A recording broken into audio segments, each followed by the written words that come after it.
దీపం పరబ్రహ్మ స్వరూపం. మాఘమాసంలో వెలిగించవలసిన దీపం గోధుమల దీపం. జాతకంలో ఎటువంటి దోషాలు ఉన్నా అవి తొలగిపోయి నవగ్రహాల అనుకూలత కలగాలని కోరుకుంటూ వెలిగించే దీపమే గోధుమల దీపం. నవగ్రహాలలో రవి అంటే సూర్యుడు.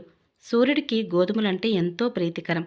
కాబట్టి ఆ సూర్యభగవానుడికి ఈ గోధుమల దీపారాధన ఈ మాఘమాసం వేళ వెలిగించవచ్చండి. మరి మాఘమాసంలో ఈ దీపారాధన ఎప్పుడు వెలిగించాలి అంటే రథసప్తమి వేళ లేదా మాఘపు ఆదివారం వేళ ఈ దీపారాధన వెలిగించవచ్చు. మరి ఈ గోధుమల దీపం ఎక్కడ వెలిగించాలి అంటే దేవుని మందిరంలోనే ఈ గోధుమల దీపం అనేది వెలిగించవచ్చండి.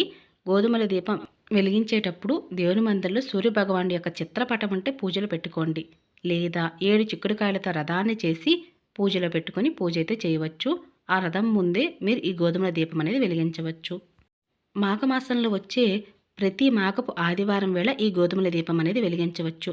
ప్రత్యక్ష దైవమైన ఆ సూర్యభగవానుడి యొక్క అనుగ్రహం కోసం ఆరోగ్యాన్ని ప్రసాదించమంటూ సూర్యభగవానుడి ముందు ఈ విధంగా గోధుమల దీపం అనేది ఎవరైనా వెలిగించవచ్చండి. ఆడవారు, మగవారు, పిల్లలు ఎవరైనా సరే భక్తి శ్రద్ధలతో ఈ గోధుమల దీపం అనేది వెలిగించవచ్చు. ఈ గోధుమల దీపం వెలిగించడానికి ఆనవాయితీ ఉండనవసరం లేదండి. కాబట్టి సమస్యలు తొలగించుకోవడం కోసం ఆ సూర్యభగవానుడి యొక్క అనుగ్రహం కోసం ఈ గోధుమల దీపం అనేది వెలిగించవచ్చు. మరి ఈ గోధుమల దీపం వెలిగించడానికి ఒక ఇత్తడి, వెండి, రాగి ప్లేట్ ఏదైనా తీసుకోవచ్చండి. అలాగే చక్కగా ప్లేట్ అంతా కూడా గంధం, కుంకుమ బొట్లతో అలంకరణ చేయండి. ఈ పూజను ఇంట్లోనే పూజ చేయవచ్చండి. అలాగే దేవుని మందిరంలో చేయవచ్చు. లేదా తులసి కోట వద్ద కూడా ఈ గోధుమల దీపారాధన వెలిగించవచ్చు. సూర్యకిరణాలు పడే ప్రదేశంలో గోధుమల దీపం వెలిగిస్తే చాలా అంటే చాలా మంచిదండి. మనం ఏదైనా పూజా కార్యక్రమం ఆచరిస్తున్నాము అంటే ఇల్లు వాకిలి శుచి శుభ్రతతో ఉంచుకోవటం చాలా అంటే చాలా మంచిది. గోధుమల దీపం అనేది ఉదయాన్నే వెలిగించాలండి. అందుకు గాను పూజకు ముఖ్యంగా ముందుగానే పనులన్నీ చేసుకోవాల్సి ఉంటుంది. అయితే పూజకు కావాల్సిన పూజా సామాగ్రిలో గోధుమల దీపం వెలిగించడానికి 7 తెల్ల జిల్లేడాకులు కావాలండి. ఒకవేళ తెల్ల జిల్లేడాకులు కనుక మీకు దొరకనట్లయితే మామూలు జిల్లేడాకులు కూడా వెలిగించవచ్చు. ఆ పైన కూడా గోధుమల దీపం వెలిగించవచ్చు. ఇక 7 జిల్లేడాకులను కూడా ఈ విధంగా ముందుగా శుభ్రంగా నీటితో కడగండి. ఎందుకంటే జిల్లేడాకులు అంటే మీ అందరూ తెలుసు పాలు కారుతూ ఉంటాయి. కాబట్టి ఆకుల మీద ఆ పాలు వచ్చే అవకాశం ఉంది కాబట్టి పాలు లేకుండా శుచిగా చక్కగా నీట్గా కడుక్కోండి. ఎందుకంటే ఇక దీనిపైన గోధుమలు పోస్తాం. ఆ తర్వాత ఆ గోధుమలు ఏం చేయాలో కూడా చెప్తానండి పూజానంతరము. 7 జిల్లేడాకులను కూడా ప్లేట్లో పెట్టుకున్నాము. చక్కగా గంధం, కుంకుమ బొట్లతో అలంకరణ చేయండి. ఆ తర్వాత గోధుమలు అనేది పోయండి. ఈ గోధుమలు కూడా 3 గుప్పిళ్ళు లేదా 5, 7 గుప్పిళ్ళు కూడా ఓం నమో సూర్యనారాయణాయ నమః అనే మంత్రాన్ని జపిస్తూ గుప్పిళ్ళతోటి గోధుమలు అనేది ప్లేట్లో పోస్తూ ఉండాలండి. అలాగే ఇలా గోధుమల దీపం వెలిగించేటప్పుడు ఎవరితోటి మాట్లాడకుండా ఉండడం మంచిది. అంటే మాట్లాడుతూ ఆ పిల్లలతో సరదాగా ఉంటూ ఈ దీపాలు అనేవి వెలిగించకూడదు. మనసులో మంత్రాన్ని జపిస్తూ భక్తి శ్రద్ధలతో ఈ పూజనైతే చేయవలసి ఉంటుందండి. ఇంకా ముందుగా దీపం వెలిగించే ముందుగా ఆ ఆకుల పైన కొద్దిగా పసుపు, కుంకుమ, సూర్యభగవానుడికి ఎంతో ఇష్టమైనటువంటి ఎర్రటి అక్షంతలను 2 అక్కడ వేసి ఆ తర్వాత గోధుమలు అనేది పోయాలన్నమాట. ఇలా గోధుమలు పోస్తున్నప్పుడు మంత్రాన్ని జపించాలి. అలాగే 2 అక్షంతలు తీసుకొని స్వామివారి ముందు సంకల్పం చెప్పుకొని అక్షంతలను కూడా ఆ దీపం దగ్గర ఉంచాలన్నమాట. ఈ విధంగా అయితే గోధుమల దీపం అనేది వెలిగించాలండి. తప్పనిసరిగా ఈ దీపం వెలిగించడానికి గోధుమలు మాత్రం ఉపయోగించాలి. ఒకవేళ మాకు గోధుమలు దొరకలేదండి ఆల్టర్నేట్గా బియ్యం ఏమైనా పోయొచ్చా అంటే బియ్యం అస్సలు పోయకూడదండి. గోధుమలు సూర్యభగవానుడికి ప్రీతికరం. మళ్ళీ బియ్యం పోసారంటే మళ్ళీ చంద్రుడికి ప్రీతికరం కాబట్టి మనం పూజ చేసేది సూర్యభగవానుడికి. కాబట్టి గోధుమలు మాత్రమే పోయవలసి ఉంటుందండి. ఇలా గుప్పలు పోసిన తర్వాత కొద్దిగా పసుపు, కుంకుమ, ఎర్రటి అక్షంతలు వేసి నమస్కరించుకుని ఈ గోధుమల దీపం అనేది స్వామివారి ముందు ఉంచాలి. అయితే ఈ దీపం వెలిగించడానికి మట్టి ప్రమిదలోనే దీపం అయితే వెలిగించాలండి. అయితే డైరెక్ట్గా కూడా గోధుమల పైన మట్టి ప్రమిద పెట్టకూడదండి. ఒక ఆకు వేసి తమలపాకు లేదా జిల్లేడాకని వేసి పెట్టాలి. అయితే మట్టి ప్రమిదకు కూడా నిండుగా పసుపు, కుంకుమ బొట్లతో అలంకరణ చేయాలి. 2 మట్టి ప్రమిదలు కూడా తీసుకోవచ్చు. 2 మట్టి ప్రమిదలు లేనప్పుడు ఒక ఆకు పెట్టి ఆకుపైన ప్రమిద కూడా పెట్టవచ్చు.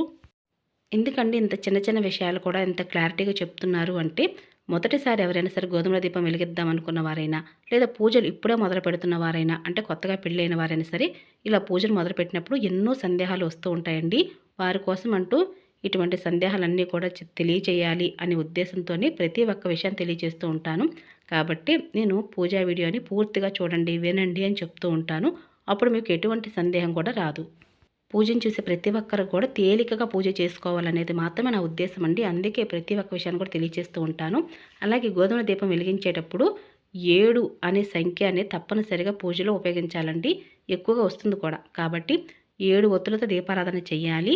అంటే 7 చిక్కుడుకాయలతో మనం చిక్కుడు రథం తయారు చేయడం, అలాగే 7 జిల్లేడాకులను ఉపయోగించి దీపం వెలిగిస్తూ ఉంటాం. అలాగే 7 ఒత్తులతో దీపారాధన. ఈ ఎరుపు రంగు ఒత్తులు ఉంటే చాలా అంటే చాలా మంచిదండి. లేదా ఎరుపు రంగు ఒత్తులు మీరే తయారు చేసుకోవచ్చు. కొద్దిగా కుంకుమ, నువ్వుల నూనె వేసి కొద్దిగా ఈ ఒత్తులను అందులో నానబెట్టి ఆ తర్వాత 7 ఒత్తులను ఒక ఒత్తుగా చేసి దీపాన్ని వెలిగించవచ్చు. లేదు ఒకవేళ ఎరుపు రంగు ఒత్తులు దొరకలేదు, లేదా మేము తయారు చేయలేము అనుకుంటే మాత్రం అలా తెలుపు రంగు ఒత్తులను వెలిగించేయచ్చండి. ఇక దీపం అయితే మనం సిద్ధం చేసుకున్నాం కదా. స్వామివారి ముందు ఈ దీపాన్ని ఈ విధంగా స్వామివారు చూపించి ఇక్కడ పూజలు అయితే పెట్టుకోవాలండి. పూజలు ఎక్కువగా 7 అనే సంఖ్య ఎందుకు వినపడుతుంది అంటే 7 గుర్రాల పైన ప్రత్యక్ష దైవమైన ఆ సూర్యభగవానుడు ఎప్పుడూ కూడా నిత్యంగా ఆయన ప్రయాణిస్తూనే ఉంటారండి.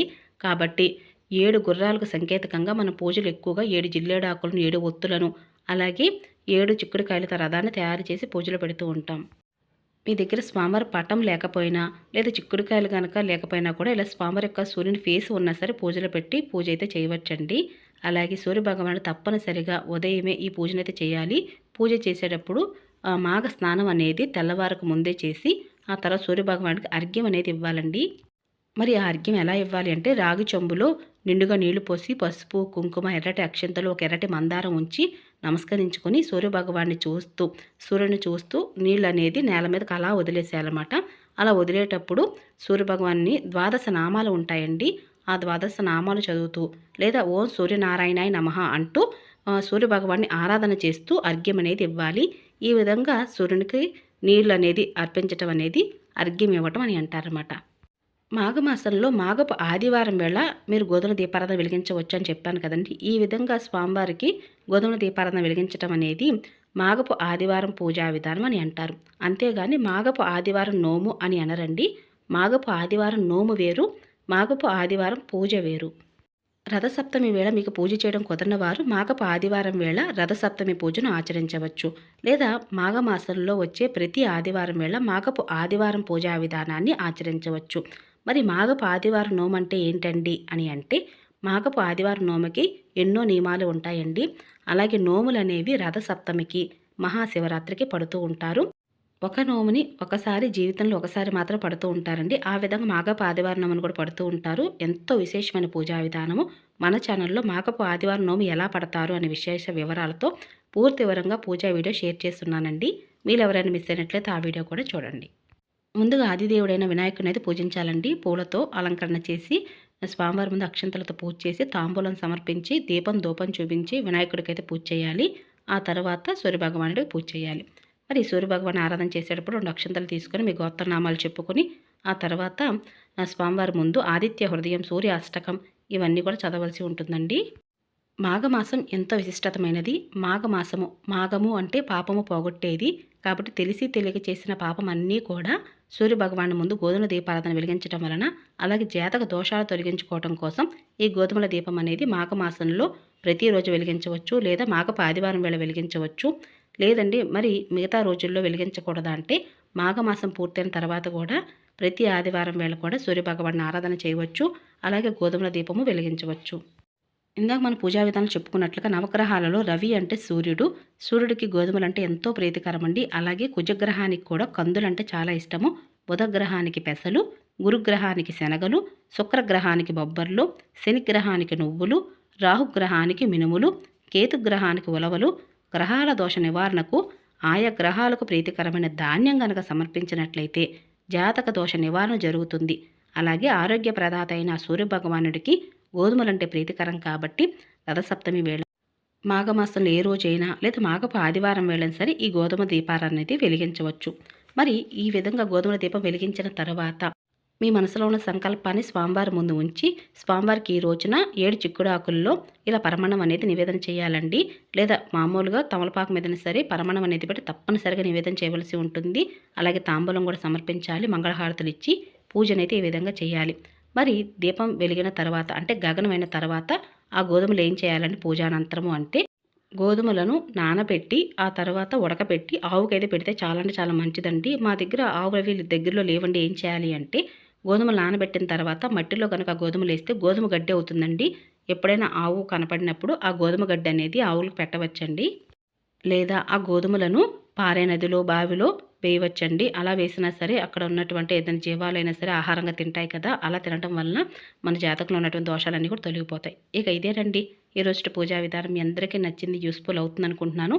మీకు గనక పూజా విధానం నచ్చినట్లయితే తప్పకుండా పూజా వీడియోని లైక్ చేయండి. అలాగే మరొక మంచి పూజా విధానంతో మళ్ళీ కలుసుకుంటానండి. ఇక అప్పటి వరకు నమస్కారమండి.